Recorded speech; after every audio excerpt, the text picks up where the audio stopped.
আপনি কি জানেন শিলিগুড়ি থেকে মাত্র 25 কিলোমিটার দূরে এমন একটা জায়গা আছে যেখানে বোটিং আর পাহাড়ি ভিউ একসাথে পাওয়া যায়? আজকে আপনাকে নিয়ে যাচ্ছি সেরকমই একটা জায়গায়, আর এই ভিডিওতে পুরো ডিটেলসে বলবো ডিস্টেন্স কত আছে, রোড কন্ডিশন, বোটিং প্রাইস, আর শেষে আমার অভিজ্ঞতা জানাবো। চলুন সময় নষ্ট না করে বেরিয়ে পড়ি।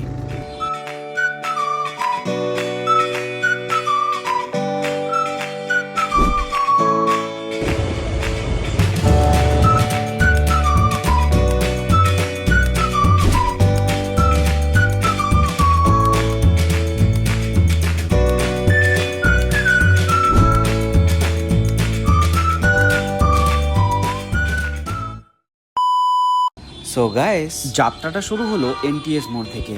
পকেটে হাত দিতেই বুঝলাম 1 টাকাও নেই, তাই আগে এটিএম থেকে টাকা তুললাম, কারণ সামনে টোল আছে, রোহিণী লেকে ঢুকতে টিকিট লাগবে, আর রাস্তার খরচ তো আছেই, তাই 600 টাকা তুলে নিলাম। এই রোডটার নাম হলো শঙ্কর রোড। এখান থেকে আমাদের ডান দিকে নিতে হবে, যেটা ভেনাস মোড়ের দিকে যায়। তারপরে একটা ওভারব্রিজ পড়বে, আর সেটা পার করলেই ভেনাস মোড়। এই দেখো গাইস, এই মোড়টার নাম হলো ভেনাস মোড়। সোজা চলে গেল হিলকা রোড, যেই রাস্তা দিয়ে এখন আমরা যাব। আর ডান দিকে এই রাস্তাটা হলো সেবক রোড। সেবক রোডে পরে আসবে, প্রথমে বিধান রোড পড়বে, যেটা সেবকের দিকে যায়। আর এই রাস্তাটা হলো কোটমোড়ের রাস্তা। আজকে রবিবার, তাই রাস্তায় ভিড় তুলনামূলকভাবে কম, কিন্তু আপনি যদি উইকডেতে এই রাস্তা ধরেন তাহলে ভিড়ের জন্য সময় একটু হলেও বেশি লাগবে। এখন আমরা সোজা যাচ্ছি দার্জিলিং মোড়ের দিকে, তারপর দার্জিলিং মোড়, তারপর সেখান থেকে ডান দিক দিয়ে নিয়ে রোহিণী লুপ। এই যে সামনে যেটা দেখতে পাচ্ছেন, এটাই হলো জংশন বাস স্ট্যান্ড। এই জায়গায় কিন্তু সবসময় ভিড় পাবে। এরপর সোজা কিছু দূর এগোলে এটা পড়বে মাল্লাগুড়ি। এখনো কিন্তু রাস্তার কন্ডিশন খারাপ, কারণ এখানে অনেক কাজ হচ্ছে। আজকে সানডে বলে ভিড় কম, কিন্তু অন্যান্য দিনে প্রচণ্ড জ্যাম থাকে এই জায়গায়। সো গাইস, এটা হলো দার্জিলিং মোড়। দার্জিলিং মোড় থেকে আমাদের ডান দিকে নিতে হবে। আমরা এখন ডান দিকের দিকে যাব। ওই রাস্তায় সোজা গেলে আপনি মাটিগাড়া হয়ে বাগডোগরা কলকাতা যেতে পারবেন। শুকনা, তিনধারিয়া, কার্শিয়াং, সোনাডা, ঘুম, দার্জিলিং সব জায়গায় কিন্তু এই রাস্তা ধরেই যেতে পারবেন। আর হ্যাঁ, আরেকটা গুরুত্বপূর্ণ বিষয়, এই রুটে ট্রাফিক পুলিশের চেকিং বেশ ভালোই হয়, তাই আপনি যদি বাইক নিয়ে আসেন অবশ্যই সব ডকুমেন্টস সঙ্গে রাখবেন। ডকুমেন্টস ঠিক থাকলে কোনো সমস্যাই হবে না। এই দেখো গাইস, এখানেও কিন্তু ট্রাফিক পয়েন্ট রয়েছে।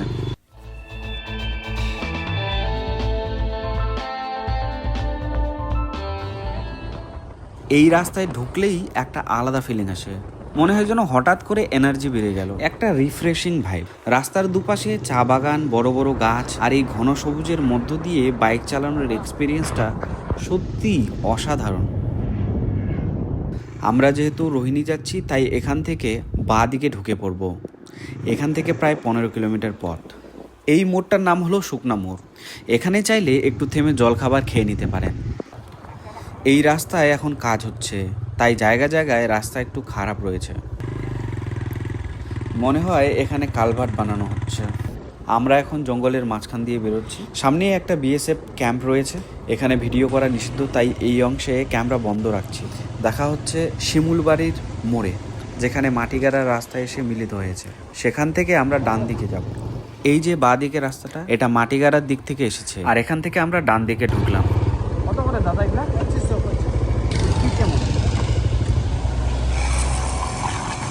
বেশি বেড়ায় না? কম সম হবে না? 2000। 500 कम होगा। এটা কি চার্জেবল ব্যাটারি নাকি? কতক্ষণ যায় একটা চার্জ? কতক্ষণ যায়? 6-7 ঘন্টা চলে যাবে। 2000 টাকা অনেক বেশি, কম হবে না? এই জিনিসগুলো অনলাইনে 1000 থেকে 1500 টাকার মধ্যে পাওয়া যায়, তাই আজকে আর নিলাম না। এই জায়গাটা হলো চেকপোস্ট। এখান থেকে সোজা চলে গেলে গাড়িধরা, দুধিয়া, তারপর মিরিক যেতে পারবেন। আর ডান দিকে চলে গেলে রোহিণী, কার্শিয়াং, দার্জিলিং এই পাশ দিয়েও যেতে পারবেন। এখান থেকেই আসল পাহাড়ের রাস্তা শুরু। আর কিছু দূর এগোনোর পর আমাদের একটা গেট চোখে পড়বে, যেখানে লেখা রয়েছে welcome to Darjeeling. So guys, এটা হলো রোহিণী গেট টোল প্লাজা। চলুন এখানে দেখে নেওয়া যাক টোলের চার্জ হবে। একটা কাজ করো, তুমি উতরে দাও। কত টিকিট? 10 টাকা যাওয়া আসা নাকি? বড় গাড়ি কত করে গো? মারুতি কার 10 টাকা।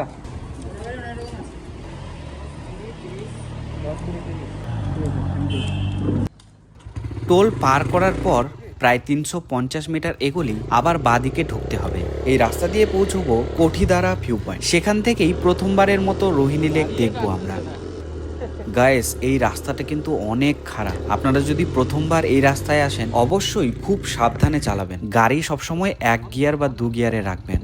আর হ্যাঁ, উপর থেকে কেমন ভিউ এটা আপনি দেখে নিন। এখান থেকে পুরো শহরের ভিউটা দেখা যায়। আজকের আবহাওয়া একটু মেঘলা, তাই একদম পরিষ্কার নয়, কিন্তু পরিষ্কার দিনে এখান থেকে দৃশ্যটা সত্যি অসাধারণ হয়। ওই যে সামনে রাস্তাটা দেখতে পাচ্ছেন, ওই পথ ধরেই আমরা কিন্তু এখন আসলাম।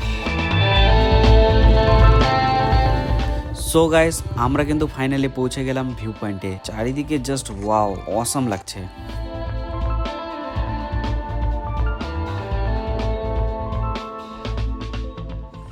গাইস, এই ভিউটার জন্যই এতটা পথ আসা। চারিদিকে পাহাড় আর একদম এরকম ভিউ কিভাবে এক্সপ্রেস করব আপনাকে, আপনি সামনে থেকে না দেখলে বিশ্বাসই করতে পারবেন না।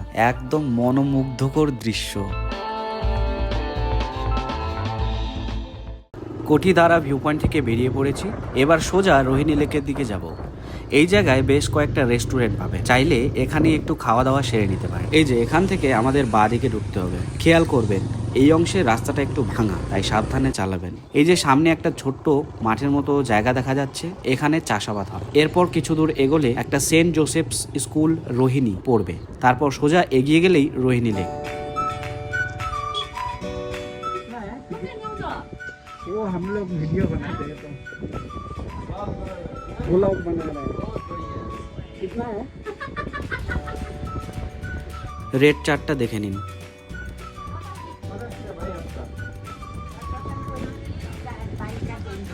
अच्छा, पर पर्सन 20 बाइक का टिकट नहीं है। দুটা টিকিট কেটে সোজা ঢুকে পড়লাম ভিতরে।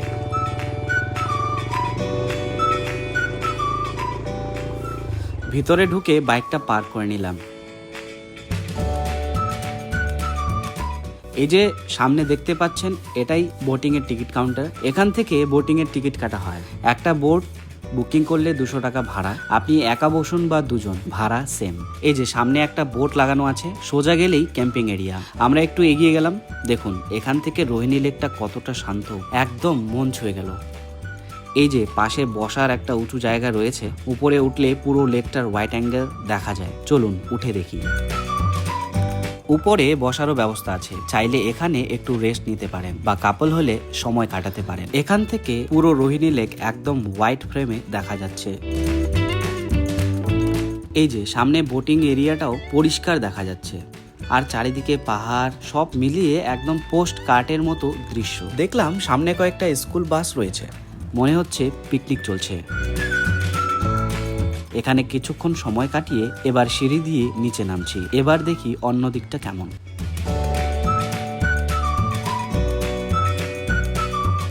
এখানে একটা রেস্টুরেন্টও রয়েছে, এখানে পরে ঢুকছি। আগে বোটিং এরিয়াটা দেখে নেওয়া যাক।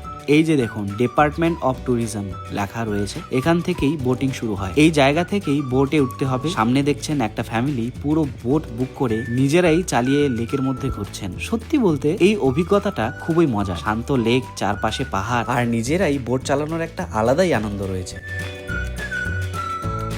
এখানে ঘোড়ায় চড়ারও অপশন রয়েছে। শুধু ছবি তুলতে চাইলে 100 টাকা, আর পুরো লেকের 1 রাউন্ড দিলে 200 টাকা। অনেকে এই রাইডটা বেশ উপভোগ করছেন। এই যে দেখুন দুটো বাচ্চা বেশ মজা করে ঘুরছে, আর ওইদিকে একজন বাবা তার বাচ্চাকে নিয়ে রাউন্ড দিচ্ছেন। পরিবারের সাথে এলে এটা ভালো একটা এক্সপিরিয়েন্স হতে পারে। চলুন এবার ব্রিজের ওই দিকটায় যাওয়া যাক। এই যে সামনে ব্রিজটা দেখছেন, এখানেই অনেকেই দাঁড়িয়ে ছবি তোলেন। ব্রিজের উপর দাঁড়ালে লেকটা একদম আলাদা অ্যাঙ্গেল থেকে দেখা যায়। একদিকে শান্ত জল আর চারপাশে পাহাড়, ফটো তোলার জন্য পারফেক্ট স্পট। ব্রিজের ডান দিকেই একটা খোলা জায়গা রয়েছে। জায়গাটা একটু নিচু হওয়ায় বর্ষাকালে এখানে জল জমে যায়। এখন যদিও পুরোটা শুকনো, একদম ফাঁকা মাঠের মতো লাগছে, কিন্তু বর্ষায় এই জায়গার ভিউটা নাকি দারুণ হয়। এই যে একটা বড় বটগাছও রয়েছে এখানে, বর্ষার সময়ে গাছটা আর চারপাশের জল মিলিয়ে সুন্দর একটা দৃশ্য তৈরি করে। পাশেই দুটো বসার চেয়ার রাখা আছে, চাইলে এখানে বসে একটু শান্তভাবে সময় কাটানো যায়। আর হ্যাঁ, বর্ষাকালে যাতে বৃষ্টিতে ভিজতে না হয় তারও ব্যবস্থা আছে। এখানে ছোট ছোট রুমের মতো বসার জায়গা করে দেওয়া হয়েছে। এমন 2-4টে শেল্টার সামনে আরো রয়েছে, তাই বৃষ্টি হলেও পুরোপুরি সমস্যা হয় না। এই যে সামনে গাছটা দেখছেন, এখন একদম শুকনো, পাতা নেই বললেই চলে, তবুও এই জায়গায় অনেকেই বসে ছবি তোলেন। রোহিণী লেকের প্রতিটা কোণেই একটা আলাদা শান্তি আছে। জলের ওপর হালকা ঢেউ আর চারপাশের পাহাড়ে ঘেরা নীরব পরিবেশ মনটা একদম হালকা করে দেয়। এখানে সময়টা যেন একটু ধীরে চলে, আর এই ছোট্ট ছোট্ট মুহূর্তগুলোই জায়গাটাকে সত্যি বিশেষ করে তোলে। আরেকটা কথা বলি, এই জায়গাটা প্রি ওয়েডিং শুটের জন্য বেশ পপুলার। এই যে দেখুন, অনেক কাপল বিয়ের আগে এখানেই শুটিং করতে আসেন। শান্ত লেক, পাহাড়ের ব্যাকগ্রাউন্ড আর খোলা স্পেস সব মিলিয়ে শুট করার জন্য বেশ ভালো একটা লোকেশন বলা যায়। প্রাকৃতিক আলো আর লেকের রিফ্লেকশন ফ্রেমটা নিজের থেকেই সুন্দর হয়ে যায়। বিশেষ করে বিকেলের আলোতে ছবিগুলো আরো সুন্দর আসে। আমি পুরো লেকটা একবার হেঁটে হেঁটে ঘুরে দেখছি। এখানে এভাবে হাঁটতে হাঁটতে সত্যি দারুণ লাগে। তবে একটা বিষয় খারাপ লাগলো, লেকের ধারে ধারে কিছু জায়গায় প্লাস্টিক আর আবর্জনা পড়ে আছে। আমরা যেখানে ঘুরতে যাই চেষ্টা করি জায়গাটা আগের মতোই পরিষ্কার রেখে যেতে। প্রকৃতিটা আমাদের সবার, একটু দায়িত্ব নিলেই সৌন্দর্যটা অনেক দিন ধরে টিকে থাকবে। ঘুরতে ঘুরতে চলে এলাম বাচ্চাদের পার্কিং এরিয়াতে। এখানেও একটা বড় বটগাছ রয়েছে। গরমের দিনে এই গাছের নিচে বসে থাকলে বেশ আরাম লাগে। বাচ্চাদের খেলার জন্য আলাদা আলাদা একটা নির্দিষ্ট জায়গা রয়েছে। এই যে দেখুন, এখানেই একটা পিকনিক বসেছে, ছোটরা খেলাধুলা করছে, পরিবেশটা বেশ লাইভলি। আরেকটা জিনিস চোখে পড়লো, মনে হচ্ছে আগে এখানে কেবল কার ছিল, এখন যদিও নেই, তবে ভাঙাচোরা কিছু অংশ পড়ে আছে, সম্ভবত আগে চালু ছিল। ওই যে সামনে একটা শিব মন্দিরও রয়েছে। আজ সময়ের অভাবে ওইদিকে যাচ্ছি না, তবে অন্য কোনো দিন অবশ্যই আপনাদের নিয়ে যাব। ঘুরে এসে ঢুকে পড়লাম রেস্টুরেন্টে। এখানে জল, চাউমিন, মোমো, ঠান্ডা পানীয়, হালকা খাবারের বেশ কিছু অপশন আছে। আমরা 1 প্লেট মোমো আর 1 প্লেট চাউমিন অর্ডার করলাম। খাওয়া দাওয়া সেরে এবারে বেরিয়ে পড়ব। তবে হ্যাঁ, এখান থেকেই একটা জিনিস চোখে পড়লো, আকাশের দিকে তাকিয়েই দেখলাম প্যারাগ্লাইডিং হচ্ছে। বেশ ইন্টারেস্টিং লাগলো, মনে হচ্ছে কাছেই কোথাও চালু হয়েছে। তবে খুব শীঘ্রই সেই জায়গার ভিডিও নিয়ে আসবো। এই ধরনের রিয়েল ট্রাভেল ব্লগ ভালো লাগলে চ্যানেলটাকে সাবস্ক্রাইব করে পাশে থাকুন। দেখা হবে পরের ভিডিওতে।